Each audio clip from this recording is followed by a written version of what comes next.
मैं आपको सौभाग्यशाली समझता हूँ कि इस यज्ञ में शामिल होकर के बहुत अच्छा भी लगा। साइड हो जाओ, थोड़ा साइड हो जाओ, साइड हो जाओ, साइड हो जाओ।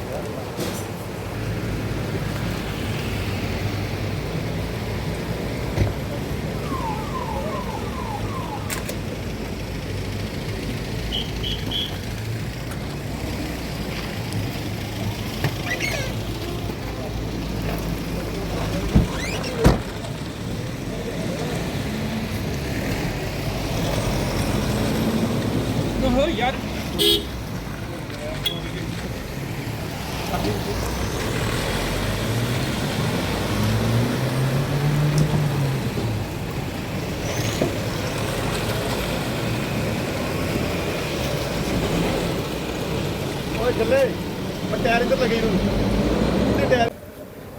गवर्नर जी यहाँ पर आए हैं, किस तरह से देखते हैं? धार्मिक कार्यक्रम था, बहुत ही आज मेरे लिए सौभाग्य का विषय है। स्वामी रामस्वरूप जी जो हमारे धर्मशाला से ही हैं और लगातार वेदों का उपनिषदों का प्रचार करते हैं, तो उनका आज कठुआ में आना हुआ था।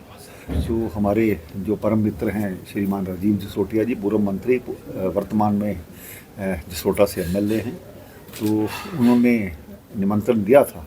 तो मैं अपने आप को सौभाग्यशाली समझता हूँ कि इस यज्ञ में शामिल होकर के बहुत अच्छा भी लगा।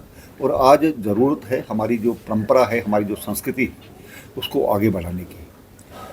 विशेष करके मुझे जो पिछले कुछ दिनों में हुआ, उससे साफ जाहिर होता है कि हमारे जंतर मंतर पर, उसमें साफ जाहिर होता है कहीं ना कहीं हमारी बहुत नौजवान पीढ़ी में बहुत से लोगों को संस्कारों की ज़रूरत है।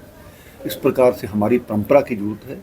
जो लोग भटके हुए, उनको मार्ग पर लाना, मुझे लगता है कि इस प्रकार के संत इस क्षेत्र में बहुत अच्छा कार्य कर रहे हैं। तो मैं आपके माध्यम से यही संदेश देना चाहूँगा, जब हम अपनी संस्कृति को, अपनी जो परंपरा है उसको अपनाते हैं, तो खुद ब खुद भारत के लिए हम काम करते हैं। और जब दूसरी प्रकार की जो विदेशी परंपराएं हैं उनको अपनाने का प्रयास करते हैं, तो वो कहीं ना कहीं देश के लिए हानिकारक होता है। तो इस प्रकार के संतों का समाज में प्रचार करना अपने आप में बड़ा महत्वपूर्ण है। इनके मार्गदर्शन से मैं अपने आप को ये धन्यवादी हूँ इनका कि यहाँ मुझे सौभाग्य मिला। तो मुझे लगता है कि यहाँ आने का भी जो निमंत्रण मिला था वो भी पूरा हो गया और संतों की वाणी सुनने का भी समय मिला। हिमाचल देवभूमि है, हमेशा से वहाँ संस्कारों का एक विशाल समूह रहा है और हर प्रकार के कार्य वहाँ से होते हैं।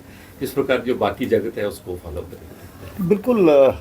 हमारी जो पिछले दिनों में माता वैष्णो देवी में भी एक हमारे जो 51 शक्तिपीठ हैं, वहाँ के महंत 24 तारीख को वहाँ पर सभी इकट्ठे हुए थे। तो तक्षशिला, नालंदा जैसी यूनिवर्सिटीज़ जो हैं, उनको बाहरी जो आक्रमणकारी आए उन्होंने मिटाने का प्रयास किया, लेकिन दोबारा से उस पर शोध हो, इस प्रकार की ज़रूरत है। और मुझे लगता है कि हमारी नई पीढ़ी हमारी परंपरा और संस्कृति सभ्यता के बारे में इस पर काम करे, तो जो हमें गुलामी की मानसिकता जो हमें सिखाई गई थी, उससे हम कहीं ना कहीं बाहर निकलेंगे। तो सर, किस तरह से देखते हैं, जिस तरह आपने युवा पीढ़ी की बात की, तो कितने ज़रूरी है जिस तरह के ये कार्यक्रम, जिस तरह राजीव जसरोटिया जी करवाते हैं, इस तरह के कार्यक्रम कितने ज़रूरी है? यहाँ पर एक तरफ युवा जो है जंतर मंतर में गलत बैनर लेके प्रदर्शन कर रहे थे, और जबकि यहाँ पर जो है एक धार्मिक कार्यक्रम हो रहा है। दूसरी तरफ अगर देखें तो ये भी युवाओं के लिए ही इनका मकसद होता है कि युवाओं को सनातन धर्म के प्रति जो है वो जागरूक किया जाए। बिल्कुल। देखिए, हमारी आज जब भारत की जो संस्कृति है, भारत के सनातन को, भारत के योगा को पूरा विश्व अपना रहा है, तो हम उससे क्यों, मुझे लगता है कहीं ना कहीं कमी रही होगी हमारी शिक्षा प्रणाली में। नहीं, लेकिन 2020 की जो नई शिक्षा प्रणाली है उसमें ये सब चीज़ें करने का प्रयास है। जब इस प्रकार की बदलाव या ट्रांजिट पीरियड होता है, तो जब किया जाता है तो बहुत सी मुश्किलें भी आती हैं। मुझे लगता है प्रधानमंत्री जी उसी दौर से निकल रहे हैं। तरह से देखते हैं, अजय कविंद्र गुप्ता जी भी आए हैं घर पे और बहुत अच्छा माहौल जो है वो देखने को मिला। ऑनरेबल फोन गवर्नर साहब कविंद्र जी का मैं बहुत आभारी हूँ, और तमाम संगत की तरफ से इनका मैं आभार प्रकट करता हूं कि इस जो यज्ञ यहाँ हमने अपने निवास स्थान पे जिसका आयोजन किया था उसमें शामिल हुए हैं। और ऐसा नहीं है कि पहली बार ही शामिल हुए, अक्सर मैं साल की 2 नहीं तो 1 तो यज्ञ हम करते हैं, और कोई मेरे को ऐसा साल नहीं देखा जब कविंदर जी ना आए हों। ऑनरेबल आज गवर्नर साहब हैं, तो उनका अपनी संगत की तरफ से, महाराज की तरफ से, क्योंकि आध्यात्मिक बात में ऑनरेबल गवर्नर साहब की भी रुचि है।